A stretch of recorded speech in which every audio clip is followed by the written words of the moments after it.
For decades, Iran said one thing to the world: our nuclear program is peaceful. We will never build a bomb. It is forbidden.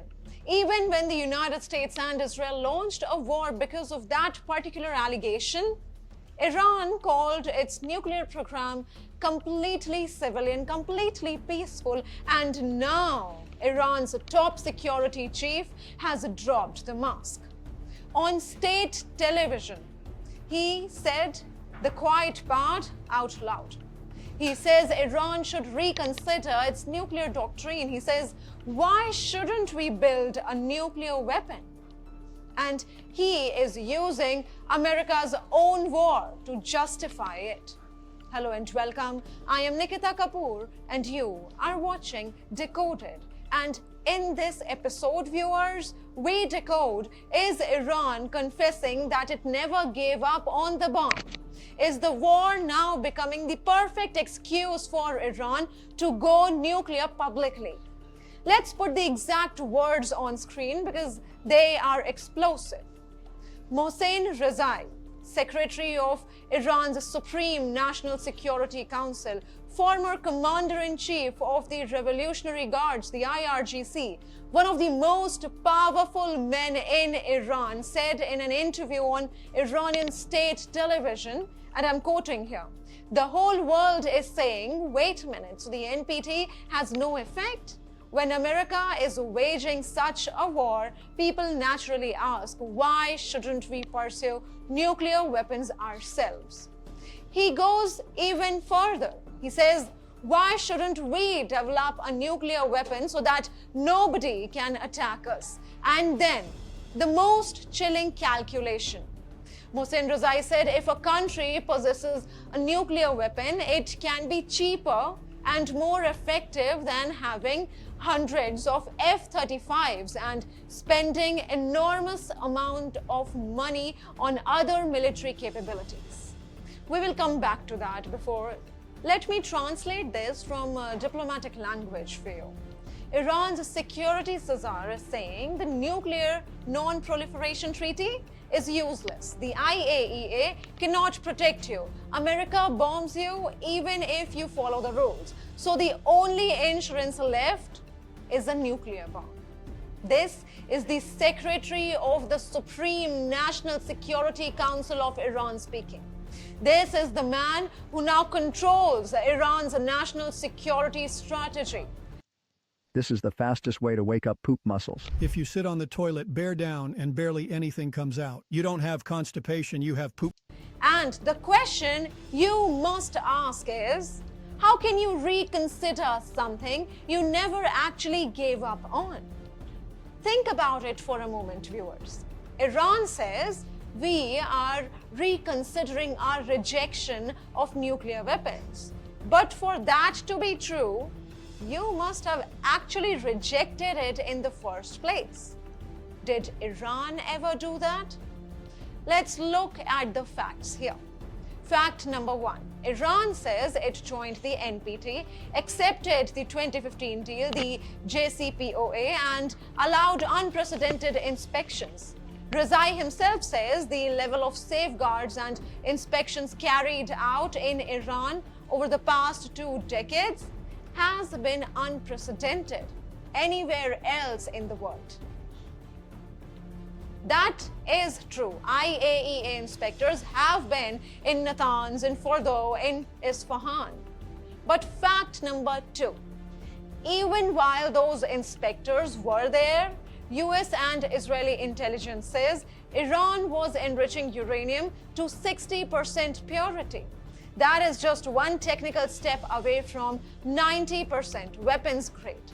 Peaceful energy programs don't need 60%, they need 3.67% to 5%. 60% is for one reason: to be a threshold state, to be ready to build a bomb in weeks if you decide.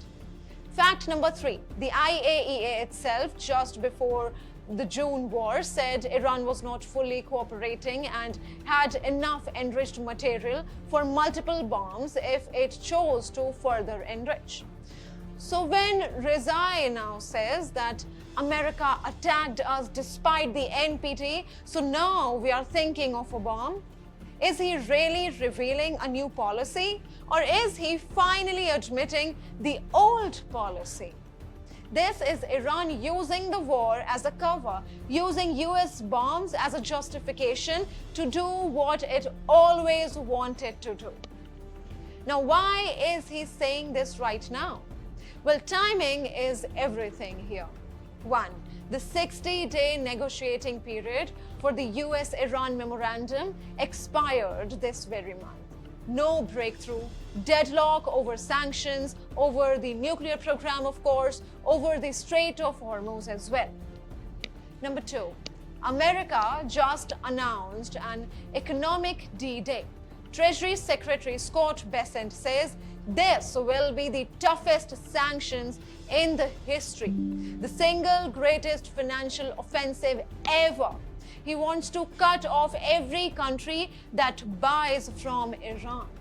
So Iran is cornered economically, cornered diplomatically, and its military has taken hits. What is the one card that can make the world listen again? The nuclear threat. And third, this is about internal power as well. Rezai has just taken over Secretary of the Supreme National Security Council. Just this month he was appointed. He has been pushing for a fully offensive military strategy if diplomacy fails. By talking nukes, he outflanks President Pezeshkian, who is saying a memorandum of understanding with the United States is the only way out. Pezeshkian wants to talk. Rezai wants to arm. And let's decode his most dangerous line. He said nukes are cheaper than F-35s. This is IRGC economics, viewers. Iran has seen what happened. It spent billions on missiles, on drones, on proxies like Hezbollah and the Houthis. America still bombed its nuke sites. An F-35 costs $80 million. A squadron costs billions, maintenance, pilots, bases, a fortune. And they can still be shot down. One nuclear weapon, once you have it, no one dares to attack you. Rezai is selling the bomb to the Iranian people as an economic rational choice, as cheaper deterrence. In a country where meat is now a luxury, where millions are hungry, where inflation is at 88%, he is saying a bomb will save you money. That is a terrifying argument inside Iran right now.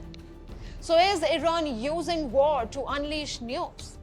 Rezai's statement signals a yes. Iran never fully rejected the bomb. Now with US attacks giving it the perfect excuse, its top security chief is actually testing the waters, preparing the world for a doctrine shift.